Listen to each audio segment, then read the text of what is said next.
Amen. Voici un autre témoignage qui instruit ceux qui cherchent à rester sur la voie étroite qui mène vers le royaume éternel de Dieu. Témoignage de Massia González d'Uruguay. Gardez-vous des fausses doctrines qui ont inversé le chemin qui mène au ciel. Je vais commencer mon témoignage en parlant d'épreuves dans ma communion avec Dieu. J'étais au chômage et je traversais des difficultés financières. Je ne me suis pas arrêté et j'ai continué à faire l'œuvre de Dieu dans les foyers et je gagnais beaucoup d'âmes. Mais des chrétiens de mon église par contre ouvraient des portes au diable. Je voyais comment les ombres noires de l'enfer influençaient un groupe de chrétiens. Ils ont commencé à vouloir détruire mon ministère. Un diacre de l'église où je me réunissais est venu chez moi pour dire du mal d'un missionnaire qui faisait le travail avec moi. Il a dit que le missionnaire avait dit du mal de moi, et ce diacre a relaté des informations sur toutes les querelles qui avaient lieu dans l'église. Il pensait que j'allais prendre position et adopterais une attitude particulière envers les frères. Je suis resté silencieux en l'écoutant. Si je n'ai rien dit sur le missionnaire, c'était pour ne pas provoquer de dissension. Le diacre voulait que je dise certaines choses pour qu'il en parle au missionnaire. Ce diacre s'est senti frustré et a commencé à dire du mal de moi dans l'église. Il provoquait les gens à la discussion, sautant à ses propres conclusions. Nous avons finalement parlé comme des chrétiens civilisés et avons tout résolu et il s'est repenti de son attitude. L'unité de l'Église a été réaffirmée entre nous, le diacre s'est repenti et m'a demandé pardon. Puis j'ai aussi vu un serviteur de mon Église en train de boire dans un bar. Je l'ai vu quand j'allais prêcher dans une autre Église. Ce frère est un prédicateur en chair et un homme de confiance du pasteur. Il était gêné de me voir, je n'ai jamais ouvert ma bouche pour détruire son ministère. Pour l'avoir vu boire des boissons alcoolisées. Ce problème existe chez beaucoup d'hommes de Dieu, je n'étais pas un berger pour le faire sortir de son travail dans l'église. Ce dernier a été surpris par mon attitude de ne pas avoir dénoncé sa conduite. Il m'a pris dans ses bras en pleurant et m'a dit que vous êtes un homme de Dieu. Beaucoup de chrétiens qui veulent sa place profiteraient de la situation et mettraient son ministère en danger. Une autre sœur a vu Dieu m'ouvrir la porte d'un emploi, elle m'a demandé: pourquoi tu es satisfait de ton petit salaire? Pourquoi ne cherches-tu pas un autre emploi mieux rémunéré? J'ai répondu que j'étais reconnaissant au Seigneur pour ce travail. Le Seigneur peut vous faire passer de la pauvreté à la bénédiction financière, mais je préfère mourir, même sans rien avoir, mais être sauvé de l'enfer. Mon âme a plus de valeur qu'une voiture et des maisons. Tout ce qui était un gain pour moi, je le considère comme une perte pour l'amour du Christ. Plus encore, je considère toute chose comme une perte en comparaison de l'excellence de la connaissance de Jésus-Christ mon Seigneur, pour lequel j'ai tout perdu. Je les considère comme des déchets afin de gagner Christ. Ceux qui veulent tout dans ce monde seront un jour consumés par le feu. Le chrétien qui ne comprend pas qu'ici dans ce monde nous allons passer par des épreuves et des tests est un illusionniste. Il n'a aucune compréhension de la réalité de la vie et n'a pas encore appris à se battre dans ces épreuves. L'ouvrier est resté sans voix, et est parti. 2 jours plus tard, je me préparais à prêcher dans une autre ville, je suis allé prier avant de voyager et le Saint-Esprit ne m'a pas laissé aller prêcher dans cette ville.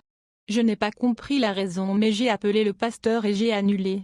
1 heure plus tard, j'ai appris que le bus avec lequel je devais voyager avait percuté un camion et que toutes les personnes étaient mortes dans cet accident.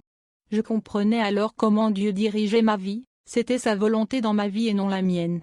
Mon berger qui faisait le travail avec moi traversait une grande persécution dans l'église presbytérienne.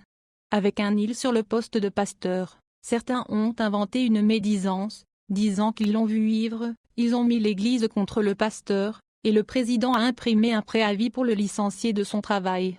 Je connaissais très bien le pasteur et nous prions ensemble sur la montagne. Dieu m'a révélé un démon mystérieux qui avait possédé l'église presbytérienne pour mettre le pasteur en persécution et en accusation. Le pasteur me donna le poste de diacre pour l'aider, mais il quitta l'église car il était blessé par la trahison des anciens et il ne voulait plus faire le travail et quitta la congrégation, arrêtant son travail de pasteur. Il disait que les gens de l'église ne lui étaient pas reconnaissants pour tout le travail qu'il avait fait pour eux. Le pasteur a donc quitté l'église très blessé. Et j'ai prié Dieu en intercédant pour sa vie, et il m'a révélé que le pasteur a subi une grande injustice et une calomnie parce que Satan détestait ses enseignements. Et l'ancien qui a manigancé toutes ces médisances et ragots a pris la place du berger. Cet homme ambitieux a saisi toutes les opportunités pour prendre la place du pasteur et le remplacer dans l'assemblée. Pourtant, Le Seigneur m'a révélé qu'il n'avait pas la capacité de diriger et d'enseigner le troupeau. Mais le président de l'Église l'a placé à la tête de l'œuvre.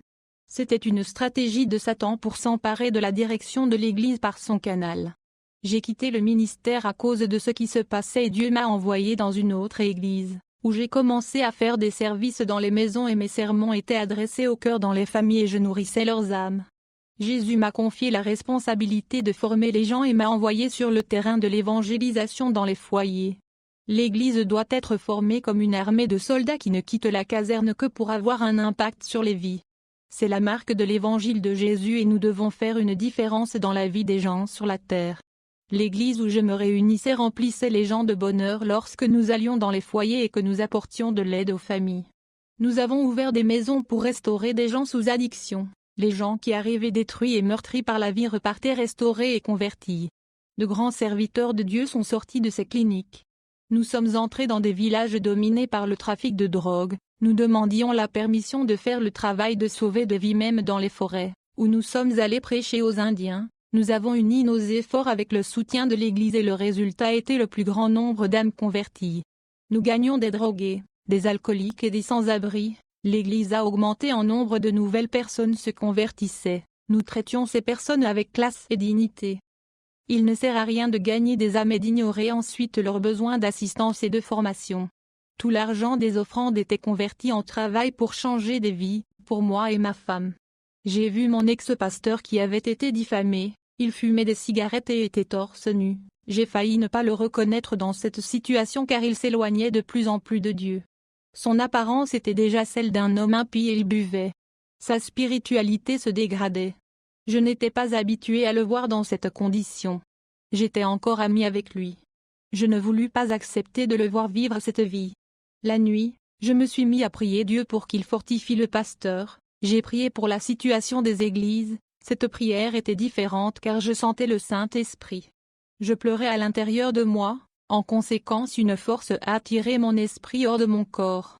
Je voyais mon corps à genoux et j'ai commencé à marcher dans la rue. Je tentais de parler à quelqu'un mais personne ne me répondait. Je suis entré dans une enceinte où j'ai vu deux hommes, l'un qui suivait l'autre. L'un qui était aveugle suivait celui qui pouvait voir.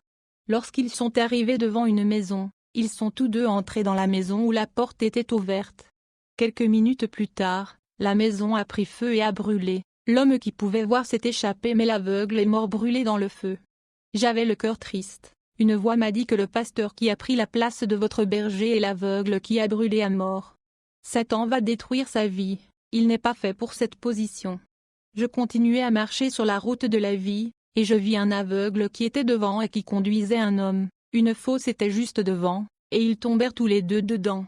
J'ai couru pour les aider, mais une voix m'a dit, « Ne va pas, regarde seulement. » L'aveugle avait retrouvé sa vue et il réussit à sortir du trou, il reprit du courage et réussit à sortir l'autre du trou.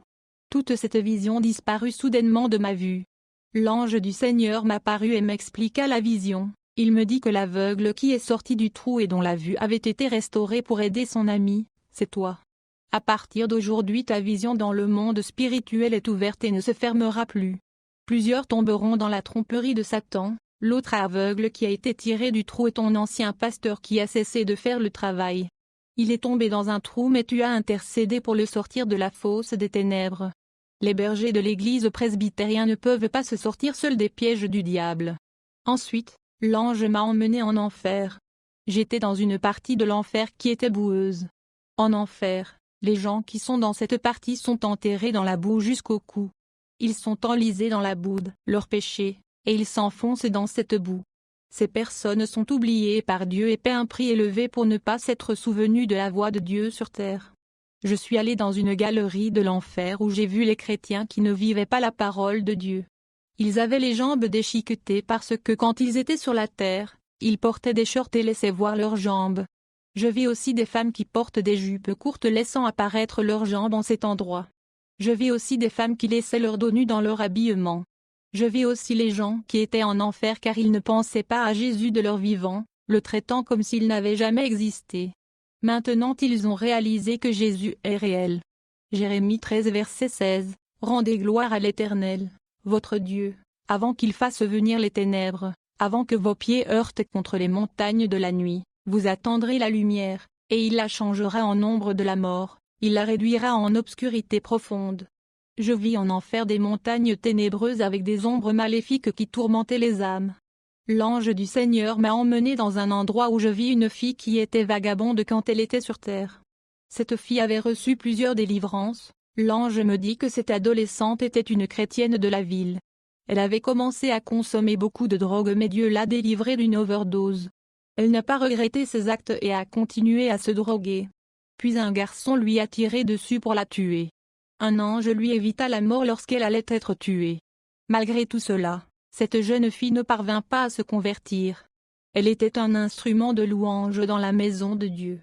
Quand elle est tombée malade et a été hospitalisée, un serviteur de Dieu a été envoyé pour sauver son âme mais elle n'a pas su s'humilier et n'a pas voulu s'abandonner. Elle a rejeté le message de Dieu et la mort l'a emportée. Pourtant, elle avait été choisie dès le ventre de sa mère. Dieu avait un futur spirituel pour elle avec de grands projets pour elle mais cette jeune femme est en enfer en ce moment. Et des larmes tombaient d'elle sur le sol, et s'évaporaient à cause de la chaleur. Il y avait des gémissements qui sortaient de cette âme. L'ange m'a emmené à la place des rockers en enfer. J'ai vu Kurt Cobain et Freddie Mercury, ils chantaient jusqu'à ce que leurs gorges explosent. Celui-là jouait de la guitare jusqu'à ce que ses doigts tombaient, dissous par le feu de cet endroit. Ces rockers ne sont pas morts. Ils sont toujours vivants dans le feu de l'enfer. L'ange du Seigneur m'emmena dans un endroit en enfer, et beaucoup de chrétiens se trouvaient dans cet endroit. Les démons décapitaient ces hommes et apportaient leur tête à Satan pour célébrer leur victoire en enfer. Et cela ressemblait aux célébrations du Nouvel An pour avoir conquis ces âmes. L'ange me dit que ces chrétiens avaient été trompés par les fausses doctrines qui ont inversé le chemin qui mène au ciel. Ils ont emprunté des chemins qui les ont amenés à refroidir leur foi en suivant les doctrines humaines, ce qui signifie la mort et en perdant leur vie physique. Cela signifie la destruction de leur âme. Quand une personne meurt, c'est sa fin. Elle ne peut pas être sauvée en enfer et elle souffrira une existence de misère absolue en enfer. La personne qui ne se repent pas et n'abandonne pas ses péchés sur terre est damnée. Croyez-moi, l'enfer est réel. Et Jésus a emmené plusieurs témoins visiter l'enfer, pour éveiller l'Église qui s'est endormie dans ses péchés. C'est à cause du grand amour que Jésus a toujours pour son Église, et vous avez une grande valeur pour Dieu et vous ne devriez pas abandonner votre âme au diable. Combattez pour votre salut. Que Dieu vous bénisse tous mes frères. Amen. Merci d'avoir écouté ce témoignage jusqu'à la fin. Veuillez le partager avec d'autres.